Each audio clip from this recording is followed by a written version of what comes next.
దేశంలోనూ రాష్ట్రంలోనూ double engine సర్కార్ ఉంటే రాష్ట్ర అభివృద్ధి దిశగా పరుగులు తీస్తుందని భవిష్యత్తులో రాష్ట్రంలో బీజేపీని గెలిపించే విధంగా ప్రజలు ఆలోచన చేయాలని బీజేపీ మాజీ కార్పొరేటర్ గోడి సత్యవతి వెంకట ఆకాంక్షించారు.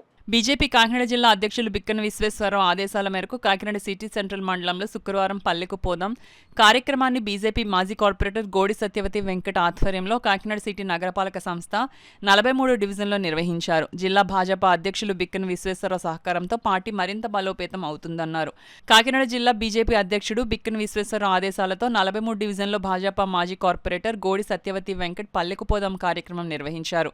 భాజపా కార్యకర్తల అభిమానులతో ర్యాలీగా బయలుదేరి బీజేపీ జిందాబాద్ అంటూ నినాదాలు చేసుకుంటూ డివిజన్లో భాజపా కార్యకర్త జవహర్లాల్ నెహ్రూ గృహాన్ని సందర్శించారు. 43 భాజపా బూత్ కమిటీ సభ్యులు సమావేశం నిర్వహించారు.